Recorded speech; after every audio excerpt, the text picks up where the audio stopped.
नमस्कार दोस्तों। काफ़ी लोगों को ये इंतज़ार था कि प्रधानमंत्री मोदी जब संसद के अंदर बोलेंगे तो राहुल गांधी की बातों का मुंह तोड़ जवाब देंगे। लेकिन प्रधानमंत्री मोदी ने ऐसा कुछ नहीं किया। कोई भी आक्रामक शब्दों का इस्तेमाल नहीं किया गया। बड़ी ही सहज तरीके से सारे के सारे गांधी परिवार को लपेटा गया और राहुल गांधी को बताया गया कि तुम्हारी औकात क्या है।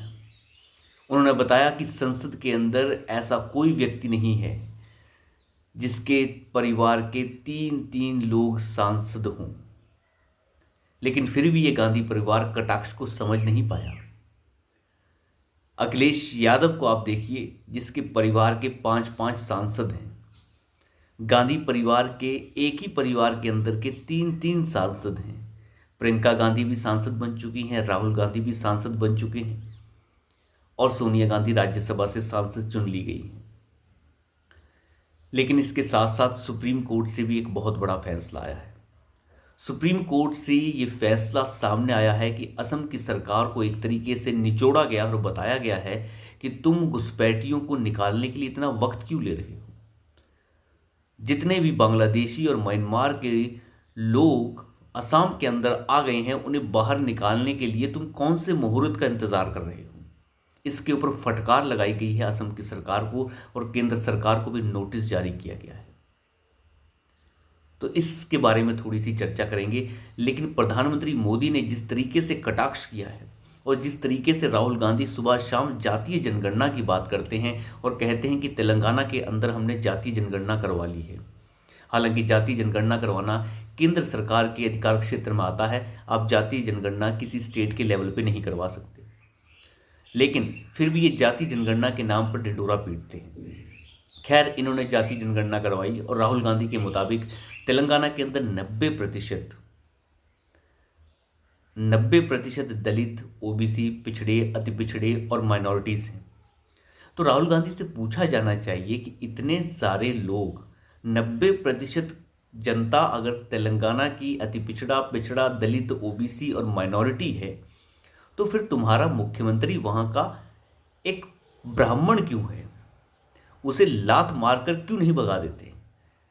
अगर तुमने जाति जनगणना करा ली है तो जनता को बताइए कि जाति जनगणना हमने करा ली है और जाति जनगणना से ये फायदे हो सकते हैं और वो हम तेलंगाना के अंदर करके दिखाएंगे। करके दिखाइए। आपने कर्नाटक के अंदर भी जाति जनगणना करवा के रखी है। पिछले 10 साल से जाति जनगणना हो रखी है कर्नाटक के अंदर। उस जाति जनगणना के जो फायदे हैं वो करके दिखाइए कर्नाटक के अंदर। वही फायदे आप तेलंगाना के अंदर करके दिखाइए। किसी ओबीसी, किसी दलित, किसी पिछड़े, किसी अति पिछड़े, किसी माइनॉरिटी को मुख्यमंत्री भी बनाइए वहां पर। लेकिन तेलंगाना के अंदर तो एक ब्राह्मण को मुख्यमंत्री बनाया गया है। हिमाचल के अंदर जाति जनगणना करवाइए और वहां पर भी एक दलित, पिछड़े, अति पिछड़े, ओबीसी, माइनॉरिटी को मुख्यमंत्री बना दीजिए। वहां तो आपने एक ठाकुर को मुख्यमंत्री बना रखा है।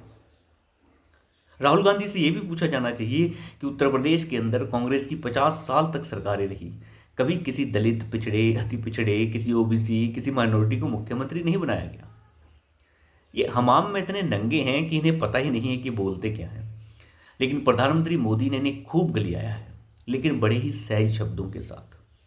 और मुझे लगता है कि प्रधानमंत्री मोदी एक बहुत बड़े तूफान से आने वाली पहली शांति का संकेत दे रहे हैं। उन्होंने बड़े ही सलीके से बात की, बड़े ही सलीके से राहुल गांधी को लपेटा। कोई आक्रामक शब्दों का प्रयोग नहीं किया गया और बताया गया कि परिवार के तीन तीन सांसद संसद के अंदर मौजूद हैं और कह रहे हो दलितों, पिछड़ों और अति पिछड़ों की बात करेंगे। तो आप अंदाजा लगा सकते हैं कि किस तरीके से राहुल गांधी जो है एक नग्न व्यक्ति हो चुके हैं। अखिलेश यादव जो संसद के अंदर कुंभ की बात कर रहा है, जिसके समय के अंदर जब कुंभ हुआ तो प्रयागराज के अंदर जिस तरीके से नंगा नाच हुआ, जिस तरीके से लोगों को कफन तक नसीब नहीं हुए और कई लोग मौत की घाट उतर गए, तो वो अखिलेश यादव को याद नहीं आता। अखिलेश यादव देखने तक नहीं गए थे उन लोगों को। 4-5 दिन बाद याद आई थी इसे उसकी। तो उस समय का जो कुंभ, जिसका ठेका जो है आजम खान को दिया अखिलेश यादव ने, ये उनकी करतूतों को भूल गया और कहने लग गया कि हम व्यापक चर्चा चाहते हैं लोकसभा के अंदर कुंभ के अंदर जो लोग मारे गए उनके ऊपर।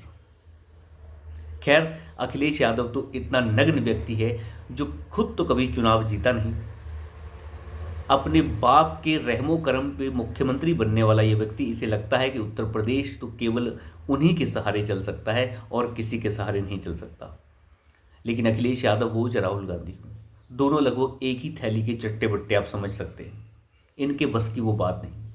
लेकिन असम की सरकार को जिस तरीके से सुप्रीम कोर्ट ने निचोड़ा है, यहाँ से आप एक बात समझ लीजिए कि एक बहुत बड़ा रोड़ा जो है वो केंद्र सरकार के सामने से हट गया है।